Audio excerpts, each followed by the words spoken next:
Daughter of the Moon Goddess, Chapter 3. The pavilion overlooked a courtyard of wisteria, the trees draped with clusters of lilac blossoms. I stood behind my mistress, Lady Mailing, who wore a pink brocade dress with gleaming flowers on the flowing sleeves and skirt. It was exquisite, the embroidered petals blushing a deep red before turning silver once more. My eyes widened. Lady Mailing possessed countless outfits, but this was a rare one. Only the most skilled seamstress could enchant their creations to respond to its wearer's powers. In addition to serving Lady Mailing and keeping her rooms and courtyard pristine, I was assigned the care of her garments, her robes, cloaks, and sashes of silk, satin, and cape.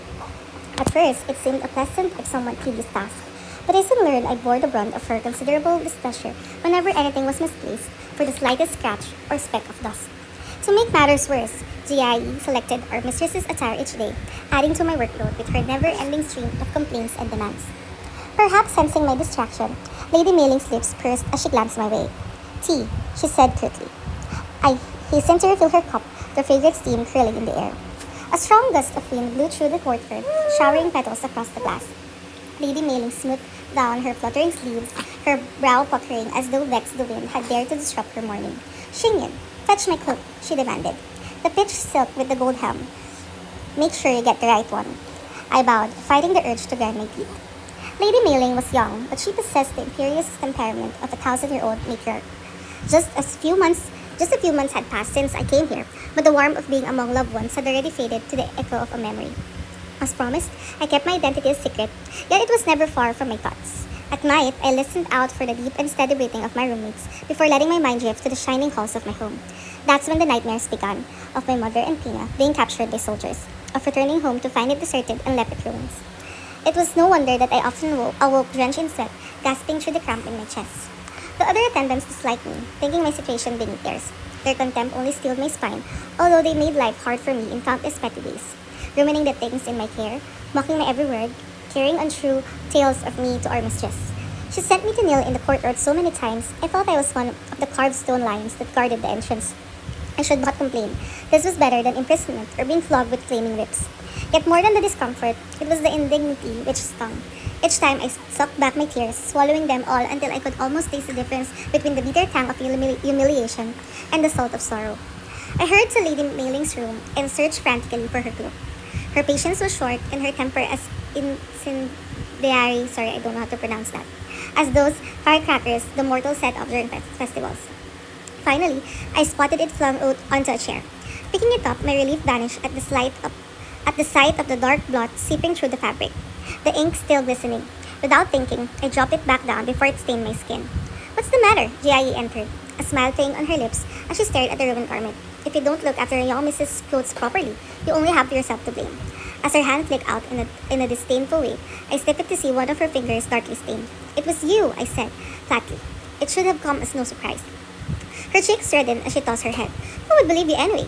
My temper, simmering over the ones of indignities, rolled over. "Such tricks don't make you better than anyone. They make you less," I hissed. GIE took a step back. Was she afraid I might attack her? All I wanted was an apology, an admission of her guilt instead of hiding behind her mocking smiles and accomplices.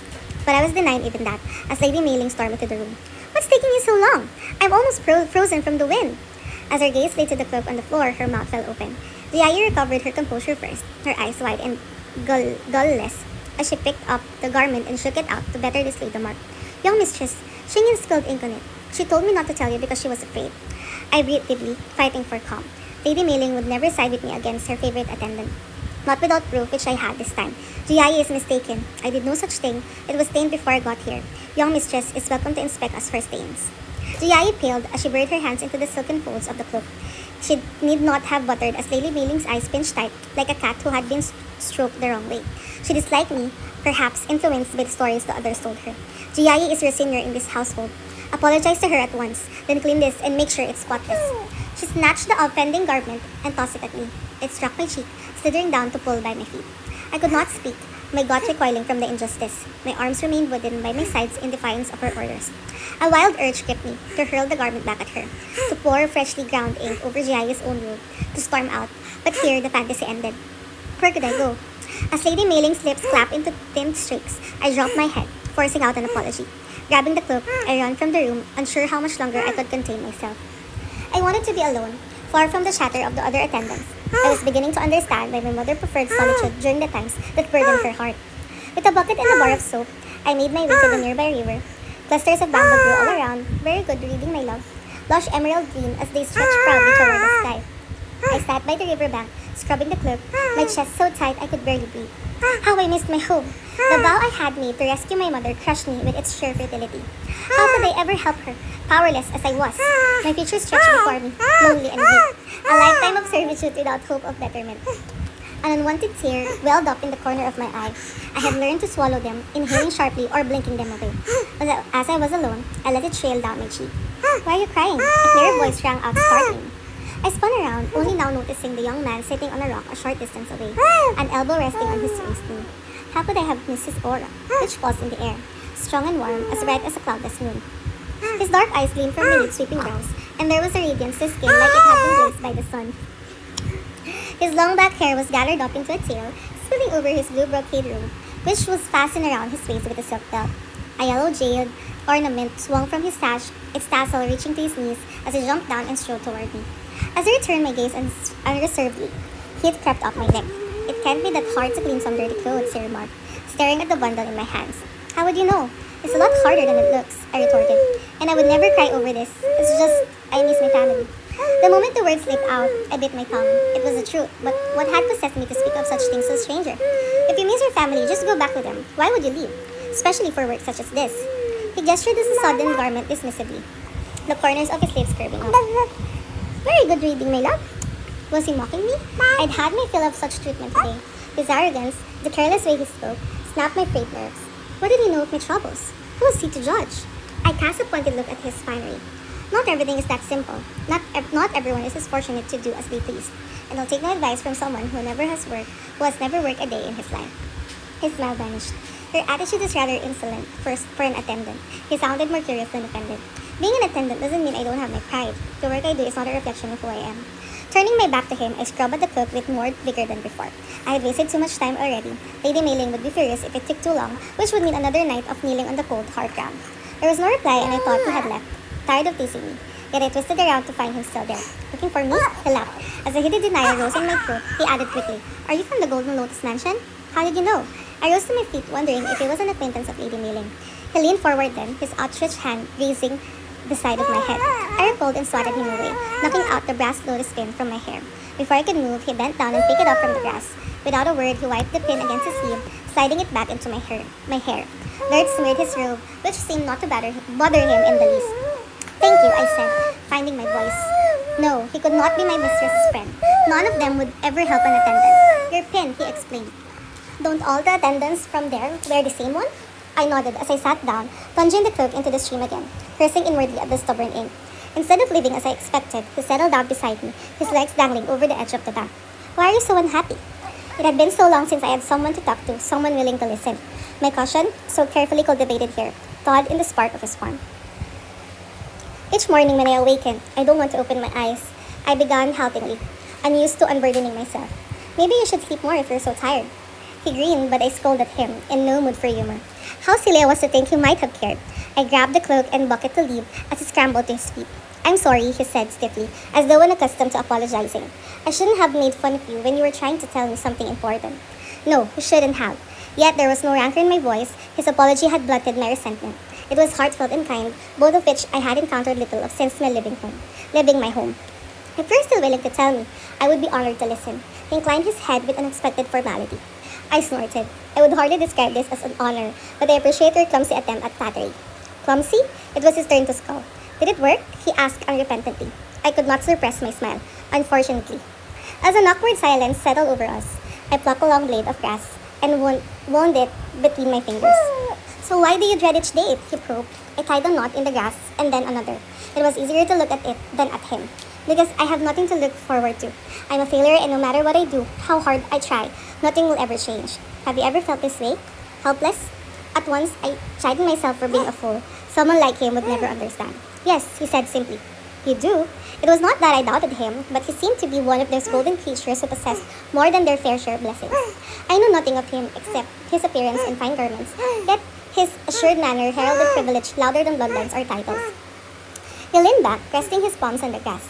Everyone has their own troubles. Some lay them bare, while others hide them better. For myself, I do what I can to stretch the boundaries, which shape, I don't know, even if it's just a little each time. Who knows when the slightest shift might make a difference? What he said struck a chord with me.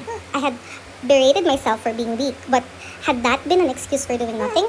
These past months, I had been a shadow of myself, hollowed by grief and self-pity. It was true that I possessed no powers to speak of, no friends or family to aid me. But I was not helpless, not even when those soldiers had shades finger on me. I had taken a wild chance then, rather than await certain capture. So why not here, where shelter came at the price of my dignity and dreams? I might not find a means out now, but through small nudges, little steps, I might carve my way after all. One that might lead me home. A giddy relief swept over me, unexpected yet welcome. I was grateful to him, this old-mannered man, at times offensive, yet courteous and kind. Oh, my situation was still dire, but my spirit, while bruised, was unbroken. Perhaps all it had taken was finally being seen as a person again, as myself, to be reminded there was light beyond the Golden Lotus mansion once I broke the cycle of misery, which I had somehow trapped myself into believing was my only path forward. I will leave tomorrow, but I have nowhere to go, I muttered fervently. What about your family? Your friends? Can't they help? My face shuddered.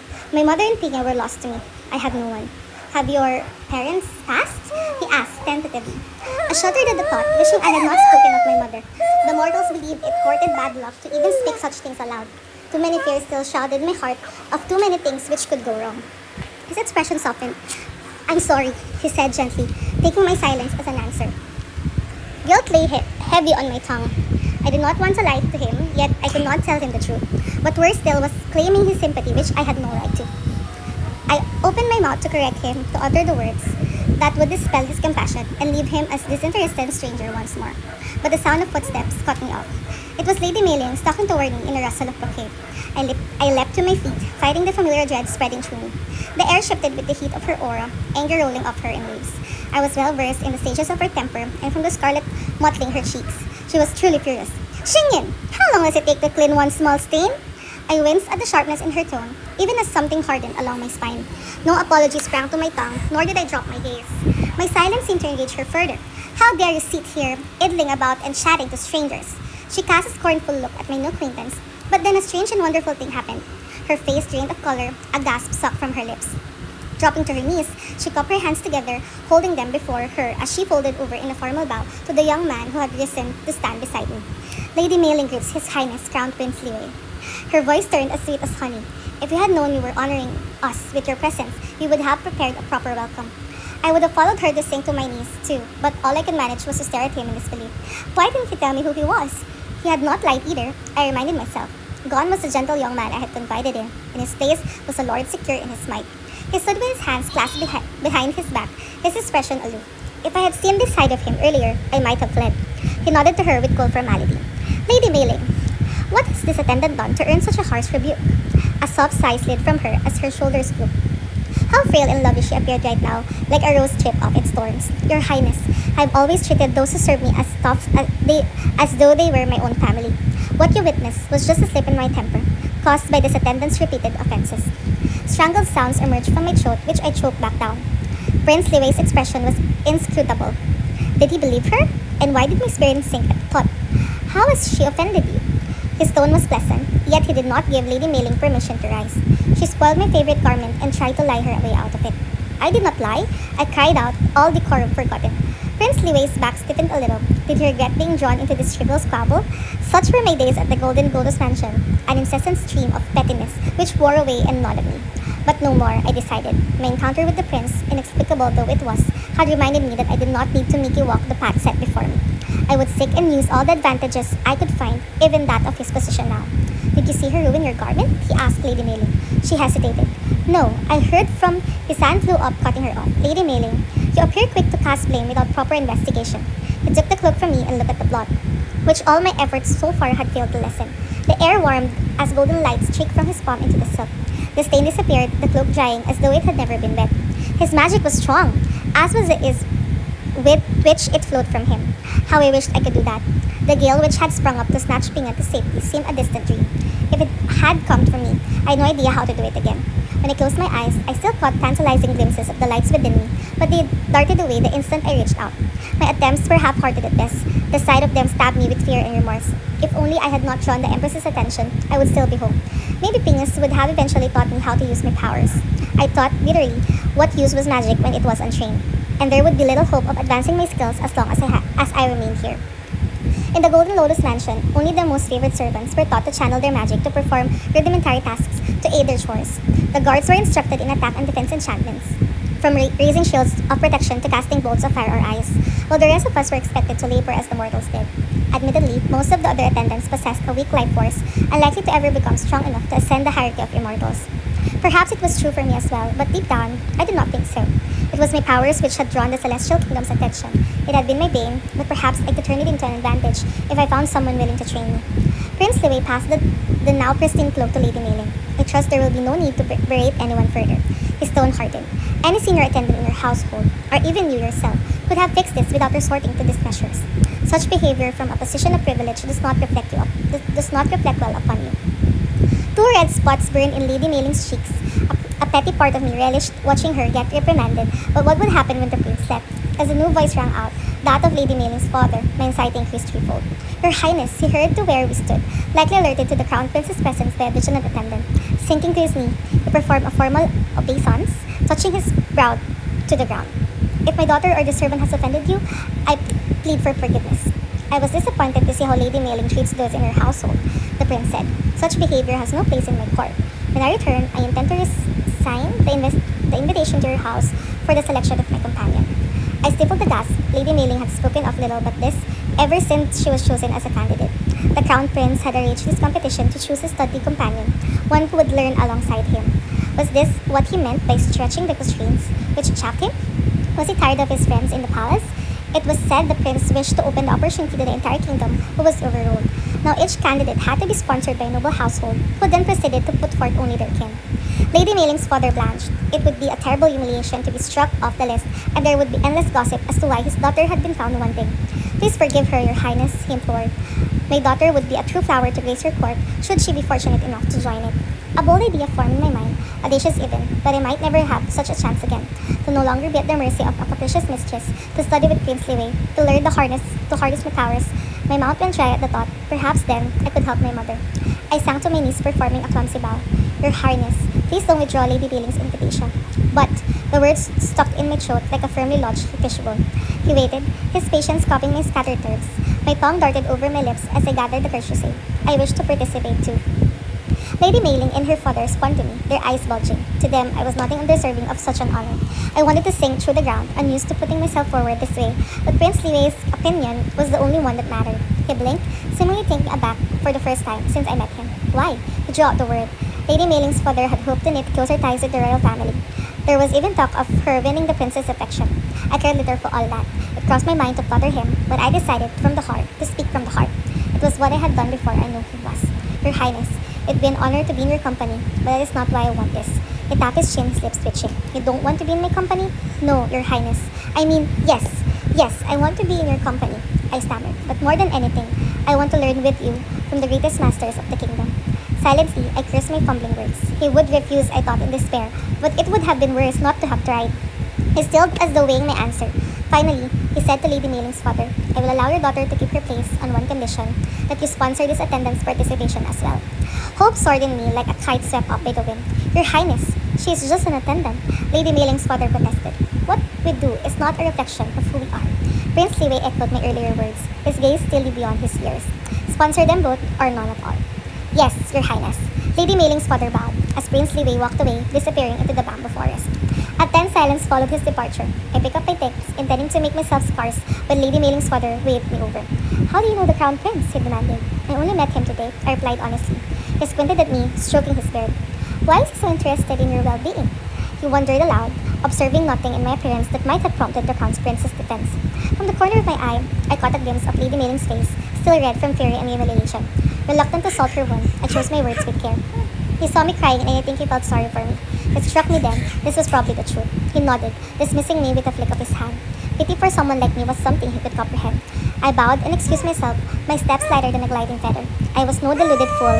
It would take a miracle for me to win, but there was a deep satisfaction in reaching out to grasp this opportunity, even if I lost. Even if I was turned out of the Golden Lotus mansion, this sliver of hope was a breath of fresh air in my stagnant existence. Spurred by new resolve, I walked back with my head held a little higher. I was no longer a child willing to drift with the tide. I was there against the current if I had to. And if I won, by some miraculous stroke of luck, I would never be helpless again. Way to go, Shingy!